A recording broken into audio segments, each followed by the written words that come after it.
코로나 팬데믹은 교회의 문화를 송두리째 바꾸어 놓았습니다. 이전에 상상도 못했던 온라인 예배가 당당히 예배의 한 부분을 차지하고 있습니다. 신앙의 본질은 변할 수 없지만 신앙하는 방법은 시대에 따라 변합니다. 오늘 성경은 변화시키는 하나님의 능력을 말씀하고 있습니다. 여호와께서는 강이 변하여 광야가 되게 하시며 샘이 변하여 마른 땅이 되게 하시며 그 주민의 악으로 말미암아 옥토가 변하여 염전이 되게 하시며 또 광야가 변하여 못이 되게 하시며 마른 땅이 변하여 샘물이 되게 하시고라고 하셨습니다. 이 모든 일들을 누가 주관하십니까? 하나님께서 하십니다. 사람들은 지금 가진 것이 없으면 낙심하고 좌절합니다. 내 능력이 부족하면 미리 포기합니다. 그러나 믿음의 사람은 내 삶의 작은 곳에서 일어나는 일들 속에서도 하나님의 변화시키는 능력을 봅니다. 그래서 우리는 전능하신 하나님께 기도해야 하는 것입니다. 하나님은 부정적인 사람도 긍정적인 사람으로 만드십니다. 못난 사람도 잘난 사람으로 만드십니다. 능력이 없는 사람도 능력의 사람으로 만드십니다. 불행한 사람을 행복한 사람으로 변화시키시는 하나님이십니다. 우리의 모든 것에 하나님께서 관여하시지 않는 것은 없습니다. 우리 교회의 미래를 인도하시는 분도 하나님이십니다. 날마다 말씀으로 새롭게 변화될 때 우리는 빛으로 소금으로 세상을 오히려 변화시키는 하나님의 능력이 될 것입니다.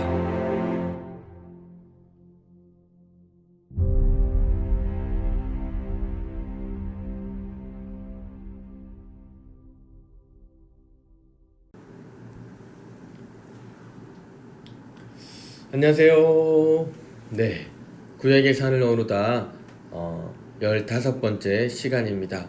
오늘은 또 6월달을 보내고 후반기 첫 주일인 7월 3일 주일입니다. 전반기도 하나님 은혜 가운데 우리를 지내게 하시고 또 후반기에도 여전히 하나님의 은혜가 함께하는 우리 성도님들 되기를 바랍니다. 지난주부터 장마가 시작된 것 같습니다. 오고 가는 발걸음들 비에 조심하시고 또 안전하게 오고 가시면 좋을 것 같습니다. 저는 지난주에 목감기를 걸렸습니다. 그래서 지금 목소리가 많이 이제 잠겨 있는데요. 그래도 잘 들어주시고 또 함께 은혜 받는 시간 되시기 바랍니다. 그리고 주무실 때 꼭 선풍기 잘 끄고 에어컨 잘 끄고 주무시면 좋겠습니다. 네, 오늘은 열왕기상 자세히 보기 2번째 시간입니다. 우리는 3번째로 솔로몬의 우상 숭배에 대해서 함께 말씀을 나눠보기를 원합니다. 본문은 열왕기상 11장의 말씀이 되고요. 지혜의 왕이 지혜롭지 못하다라고 하는 제목으로 한번 우리가 말씀을 나눠보겠습니다. 다윗은 위대한 정복가였다라고 하면 솔로몬은 위대한 외교가였습니다. 다윗과 솔로몬의 역할을 비교해보면 서로 달랐습니다. 다윗은 계속해서 영토를 확장하는 역할을 담당했습니다. 하지만 솔로몬은 확장된 그 영토를 유지하고 이방 나라들과 평화관계를 유지하는 정책을 취했습니다. 솔로몬은 주변 국가의 왕실과 정략 결혼을 통하여 평화적인 관계를 유지했습니다. 위대한 외교가였던 솔로몬의 기본적인 외교 정책은 평화 정책이었습니다. 열왕기상 11장 1절의 말씀을 함께 보겠습니다. 솔로몬의 왕이 바로의 딸 외에 이방의 많은 여인을 사랑하였으니 곧 모압과 암몬과 에돔과 시돈과 헷 여인이라. 솔로몬은 평화 정책을 추구하였습니다. 이 평화 정책의 한 일종으로서 왕실 결혼 정책이 있었습니다. 특별히 이집트의 공주와 결혼했다라고 하는 것은 그 당시 유다 나라의 국가적 위상이 상당히 격상되었음을 알 수 있습니다. 그래서 많은 나라들과 어깨를 나란히 하고 그 나라들과 국혼이 가능했습니다. 그렇게 맺어진 나라들과의 다양한 무역을 통해서 솔로몬은 그리고 이스라엘은 엄청난 부를 축적했습니다.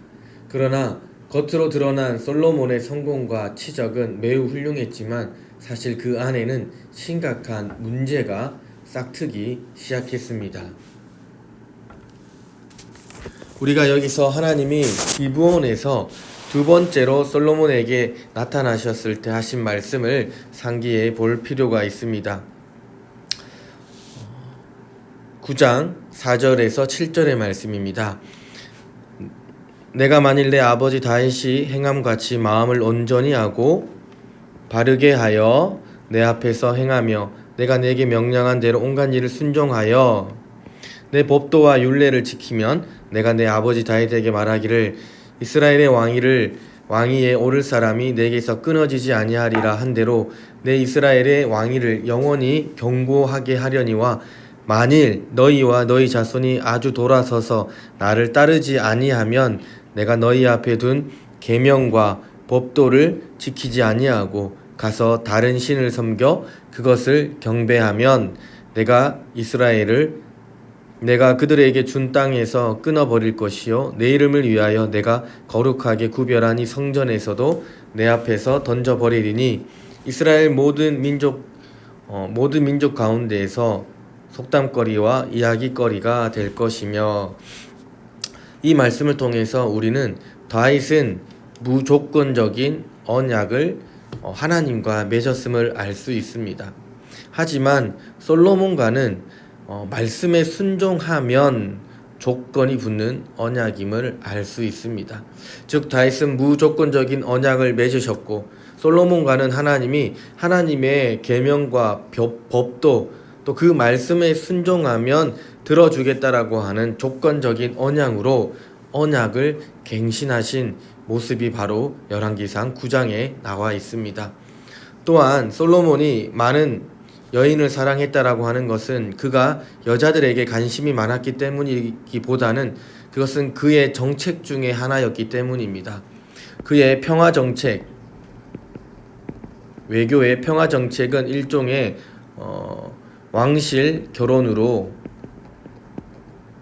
왕실과 왕실의 결혼으로 이어지는 정책을 추구하였기 때문입니다.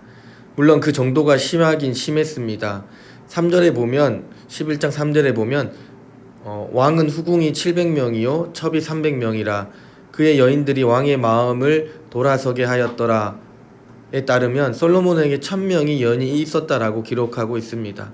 보통 사람들은 한 명도 감당하기 어려운데 1000명의 여인을 거느리고 있었다라고 하는 것은 아무리 생각해도 평범하거나 상식적이진 않습니다. 이것은 그만큼 그가 평화 정책을 추구하면서 국제 외교력이 뛰어났음을 보여주는 것입니다. 이것이 정치 외교적으로 흠이 없는 정책이었을지는 모르겠지만 신앙적으로 보았을 때는 엄청난 잘못을 저지르고 있었던 것입니다. 솔로몬의 국혼 정책을 통하여서 다른 나라의 공주들이 예루살렘에 들어오게 되면서 그 여성들이 그 나라의 종교를 가지고 들어와 남편인 솔로몬을 타락시키기 또는 변질시키기 시작한 것입니다. 이방 여인들과의 결혼을 금하는 경고는 오경의 율법에서도 여러 차례 나오고 있습니다. 그러나 솔로몬의 이방 여인들과의 결혼을 통해서 그 여인들은 그들이 믿는 종교의 신당을 세워달라고 했고 솔로몬은 그들의 요구를 들어주고 그 신당 또 산당을 세워주게 됩니다. 열왕기상 11장 5절에서 7절의 말씀입니다. 이는 시돈 사람의 여신 아스다롯을 따르고 암몬 사람의 가증한 밀곰을 따름이라. 솔로몬이 여호와의 눈앞에서 악을 행하며 그의 아버지 다윗이 여호와를 온전히 따름같이 따르지 아니하고 모압에 가증한 그모스를 위하여 예루살렘 산 앞에 산당을 지었고 또 암몬 자손에 가증한 몰록을 위하여 그와 같이 하였으며 라고 기록되어 있습니다. 이 모습이 아스다롯이고요. 밀곰 그모스의 우상이 되겠습니다. 우리는 이 말씀을 통하여서 별의 별신들이 예루살렘에 모이게 되었음을 알 수 있습니다. 예루살렘은 모든 종교의 일종의 박람회장이 되어버린 것입니다. 시돈의 아스다롯, 암몬의 밀곰, 모압의 그모스, 암몬의 몰록 등 고대 근동 모든 우상들이 어디로 모였습니까? 예루살렘으로 집결하게 된 것입니다. 그 아내들이 하나같이 자신들의 산당을 지어달라고 요구하였고 그 산당을 솔로몬이 지어줌으로 예루살렘은 온전히 종교 혼합의 온상이 된 것입니다. 이것이 바로 솔로몬의 죄, 바로 우상 숭배인 것입니다. 이 수많은 여성들이 솔로몬의 마음을 아버지 다윗을 따르지 않는 모습으로 바꿔 놓은 것입니다. 이로 인해 솔로몬이 그동안 쌓았던 모든 업적들은 와르륵 무너져 내렸습니다. 그러나 하나님은 솔로몬의 죗값을 다윗을 생각하여 그 당대에 치르지 아니하시고 후대로 미루십니다. 열왕기상 11장 11절에서 13절의 말씀입니다. 여호와께서 솔로몬에게 말씀하시되 내게 이러한 일이 있었고 또 내가 내 언약과 내가 네게 명령한 법도를 지키지 아니하였으니 내가 반드시 이 나라를 내게서 빼앗아 내 신하에게 주리라. 그러나 내 아버지 다윗을 위하여 내 세대에는 이 일을 행하지 아니하고 다윗을 위하여 아버지 다윗을 위하여 솔로몬 세대에는 이 일을 행하지 아니하고 내 아들의 손에서 빼앗으려니와 오직 내가 이 나라를 다 빼앗지 아니하고 내 종 다윗과 내가 택한 예루살렘을 위하여 여기 또 나오죠. 다윗을 위하여 한 지파를 내 아들에게 주리라 하셨더라 라고 기록되어 있습니다. 솔로몬 자신은 아버지의 덕을 톡톡히 보고 있습니다. 솔로몬이 죽고 난 다음에 나라가 분열됩니다. 열왕기상 11장은 이전의 장들에서 부각되었던 솔로몬의 모습과는 전혀 다른 모습을 소개하고 있습니다. 또한 이 장에서 계속 반복적으로 나오는 표현들이 있습니다. 바로 왕이 여호와로부터 마음을 돌이켰다. 여호와께서 진노하셔서 대적을 일으키셨다라고 말하고 있습니다. 사실 솔로몬은 지혜로운 왕이었지만 솔로몬의 통치는 지혜롭지 못했습니다. 그는 하나님이 주신 지혜를 잘 바라지 못해 결국 실패한 왕이라는 전체적인 평가를 받게 됩니다. 그는 정치적으로 근시한 적이 없고 셀 수 없을 만큼 많은 건설 계획과 왕의 위용을 나타내는 다양한 사업 등을 통해 나라를 파멸로 이끌었습니다. 솔로몬은 아버지 다윗과는 달리 하나님께서 지시하신 예언적인 기름 부음을 받지 아니하였고 또 예언적인 책망도 듣지 않았습니다. 그의 삶에는 많은 업적들이 있었지만 그에게 조언이나 책망을 해주는 예언자는 단 한 사람도 없었습니다. 비판적 조언자가 없는, 즉 브레이크 장치 없는 삶, 그것이 바로 솔로몬의 비극의 근원이었습니다. 우리는 솔로몬이 지혜로운 왕이라고 알고 있지만 그의 왕으로서의 통치는 지혜롭지 못했습니다. 그 이유가 무엇입니까? 바로 듣지 않았기 때문입니다. 바로 예언자들의 책망 또는 예언을 듣지 않았습니다. 그는 엄청난 많은 또 일을 했지만 나라를 위해서 다양한 사업들을 했지만 결국 그 모든 것이 자신과 이스라엘 백성들의 파멸로 가는 길에 불과했던 것입니다. 우리는 여기서 다윗이 승승장구하다가 사무엘상 11장에 보면 한 여인 밧세바를 통하여서 다윗이 내리막길, 인생에 있어서 내리막길을 걷게 되었습니다. 솔로몬도 역시 열왕기상 11장에서 1000명을 아래를 둠으로써 열왕기상 11장에서부터 솔로몬도 인생의 내리막길을 걷게 됩니다. 그들은 평생 이룩한 업적을 이성 문제로 다 깎아먹는 말로를 겪게 됩니다. 안타깝게도 지혜의 왕이 그야말로 지혜롭지 못했음을 우리는 열왕기상 11장을 통해서 알 수 있습니다. 그러므로 지혜로운 삶은 하나님께서 우리에게 말씀하시는 그 예언의 말씀을, 때로는 교훈의 말씀을, 때로는 책망의 말씀을 들을 수 있는 귀가 있어야 한다는 것입니다. 그 길을 가진 사람이 바로 지혜로운 삶이고 또 그 삶을 살아가는 사람이 지혜롭다라고 우리는 말할 수 있을 것입니다. 그렇기 때문에 우리는 언제나 하나님 말씀에 귀를 기울이고 또 하나님 말씀에 따라서 순종하며 살아가야 하는 것입니다. 네 번째, 르호보암의 악수입니다. 통일 왕국을 무너뜨리다. 열왕기상 12장의 말씀을 함께 나눠보겠습니다. 원래 북왕국은 유다 사람과 다윗과 무관한 사람들이었습니다. 하지만 북쪽에 있었던 사울의 아들들이 하나같이 왕권 계승에 실패하자 북쪽에 있었던 10지파의 사람들이 유다 사람으로서 헤브론 지역의 왕이었던 다윗에게 내려와서 계약을 맺게 됩니다. 그리고 그 계약을 통하여서 다윗을 이스라엘의 왕으로 추대했습니다. 그래서 다윗은 엄밀히 말하자면 계약직 왕이라고 말할 수 있습니다. 그런데 다윗의 뒤를 이어서 왕이 된 솔로몬은 지나치게 남쪽 지파 중심으로 다스렸습니다. 열왕기상 4장 7절의 말씀입니다. 솔로몬이 또 온 이스라엘에 12지방 관장을 두매 그 사람들이 왕과 왕실을 위하여 양식을 공급하되 각기 1년에 한 달씩 양식을 공급하였으니 라고 말합니다. 솔로몬은 예루살렘 왕과 왕실을 보필하는 데 있어서 유다 지역을 제외한 북쪽 10지파에게만 세금을 부과했습니다. 노역도 마찬가지였습니다.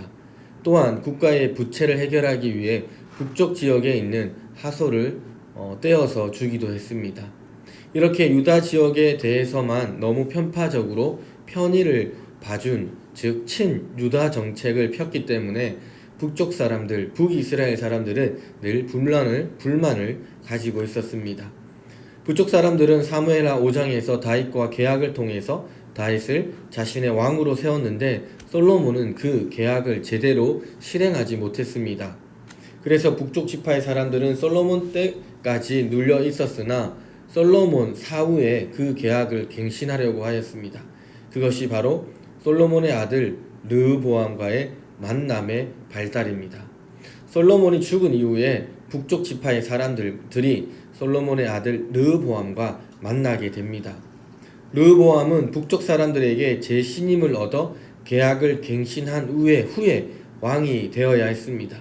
그래서 르호보암은 어디로 갑니까? 세겜으로 올라가게 됩니다. 당시에 북쪽 지역이었던 세겜으로 올라가서 북쪽 사람들에게 그 재신임을 받으려고 했습니다. 북쪽 사람들은 르호보암에게 자연스레 그의 부친 솔로몬의 부당함에 대해서 말할 수밖에 없었습니다.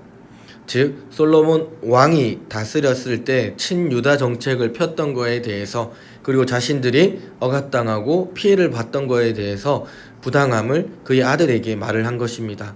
솔로몬은 북쪽 사람들을 상당히 무시하는 정책을 폈습니다. 그래서 그들은 남쪽 사람들이 져야 할 짐까지 짊어졌던 자신들의 무거운 멍에와 고역을 가볍게 해달라고 말합니다. 다윗과 맺었던 언약을 제대로 이행하지 못했던 것을 이제 되돌려 약속대로 행하면 우리가 왕을 섬기겠다라고 북쪽의 사람들은 이야기한 것입니다. 르호보암이 계약을 갱신하기 위해 세겜으로 올라갔을 때 솔로몬을 피하여 애굽으로 도망갔던 르밧의 아들 여로보암이 돌아오게 됩니다.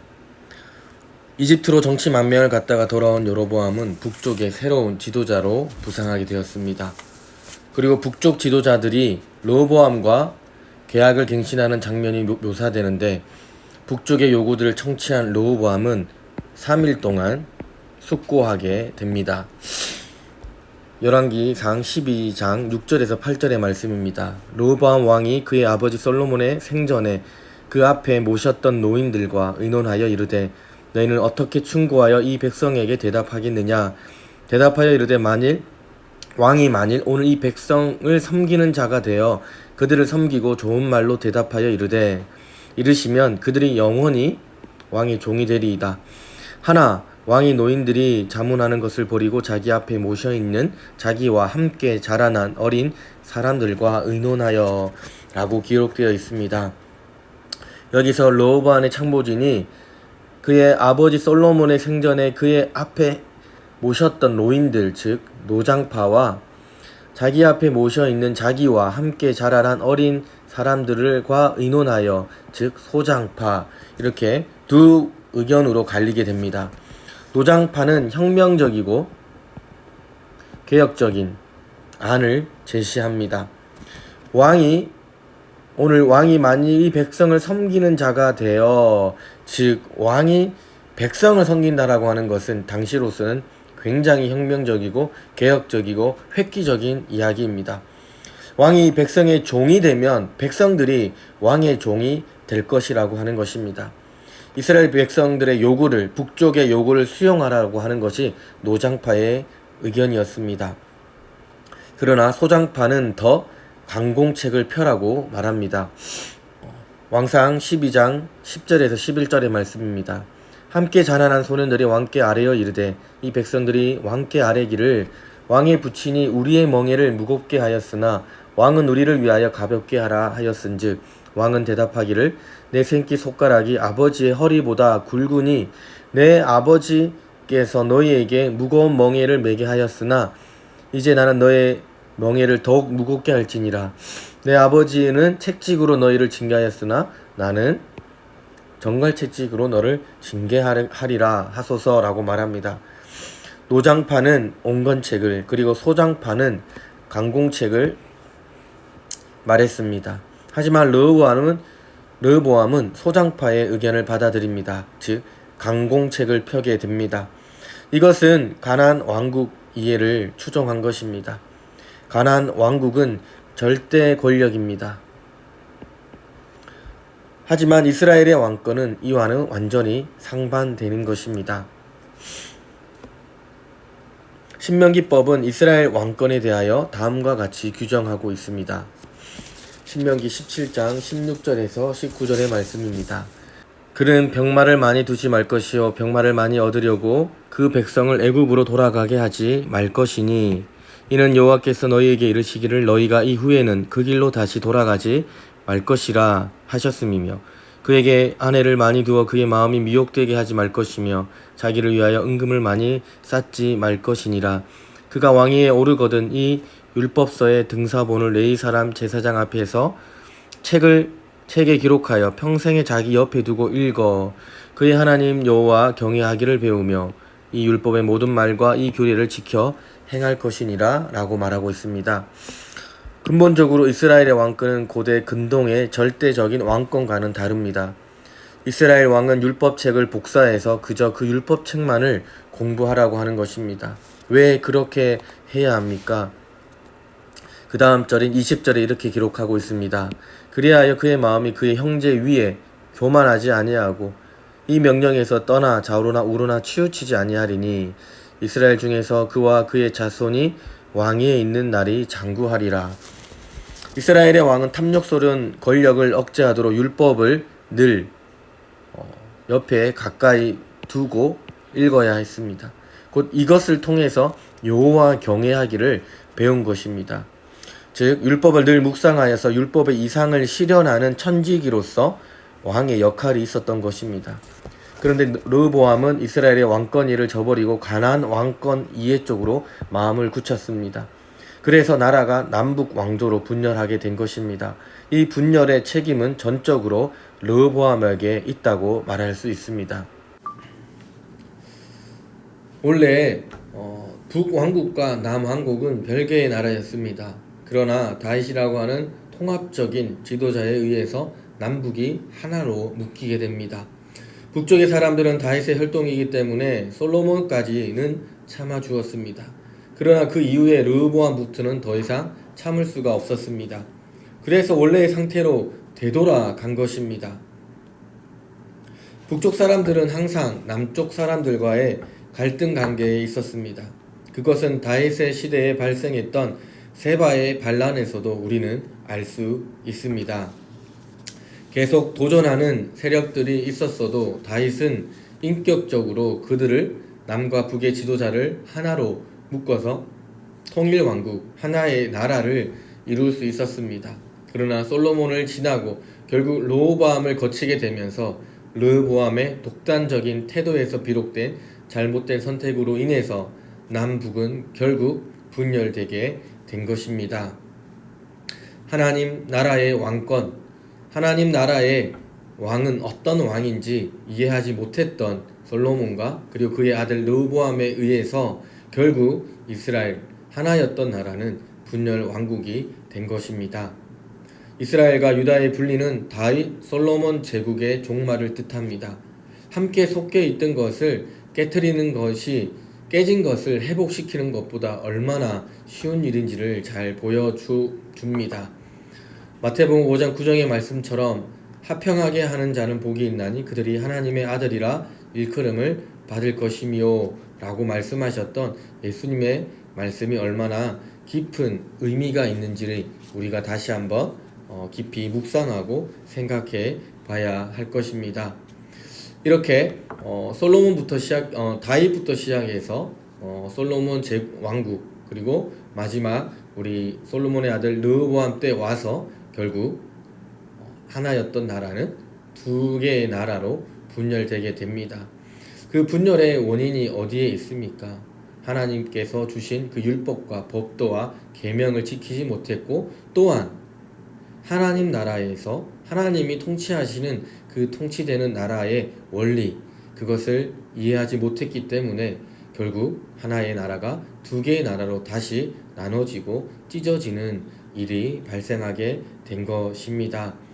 오늘 우리도 하나님께서 우리에게 주신 이 말씀들을 우리가 잘 이해하고 또 이 말씀대로 우리가 잘 살아갈 때 우리는 하나가 둘로 분열되는 것이 아니라 하나님 안에서 주님 안에서 온전한 하나를 이룰 수 있다라고 하는 것입니다. 마태복음 5장 9절의 말씀처럼 어느 곳에 있든지 화평하게 하는 자, 분리와 나눔과 차별과 그것이 아니라 온전히 화합하게 하고 협력하게 하고 하나 되는 것을 추구하는 우리 성도들 되시기를 바랍니다. 네, 다음 주 강의는 7월 10일 또 동일하게 오후 2시 30분에 시작됩니다. 열왕기하 자세히 보기를 할 건데요. 우리 열왕기하 마지막 25장까지 꼭 읽어 오시고 또 함께 은혜 나누기를 바랍니다. 오늘 제가 목소리가 너무 잠겨 있어서 저도 힘들었지만 이 얘기를 듣는 우리 성도님들도 많이 힘들었을 거라고 생각합니다. 다음 주에는 꼭 더 건강하게 또 좋은 목소리로 다시 만나 뵙도록 하겠습니다. 네, 현장 강의와 영상 강의가 진행되고 있습니다. 이제 영상 강의도 좋지만 현장으로 조금씩 오셔서 함께 은혜 나누고 또 7부 예배 또 함께 은혜 받고 또 하나님을 찬양하는 우리 성도님들 되기를 바랍니다. 기도하시겠습니다. 사랑과 은혜 하나님 감사합니다. 우리에게 또 새로운 7월을 주시니 감사합니다. 2022년 시작한 지 엊그제 같으나 벌써 전반기가 다 지나가고 이제 새로운 7월을 주시고 또 하나님 이제 장마와 또 이제 무더위가 시작되는 계절을 주셨습니다. 하나님 이 모든 것에 우리가 감사하며 주님 앞에 나아가는 우리 성도들 되게 하여 주시고 무엇보다 무더위와 장마 가운데 우리의 육체와 우리의 몸이 우리의 정신이 영혼이 지치지 않도록 하나님께서 늘 우리의 강건함을 지켜주셔서 주님 주시는 건강함으로 우리에게 주신 하루하루의 삶을 기쁨으로 즐거움으로 살아가는 우리 성도들 되게 하여 주시옵소서. 감사합니다. 이 모든 것 예수님의 이름으로 간절히 기도드립니다. 아멘. 네, 수고하셨습니다. 다음 주에도 뵙겠습니다.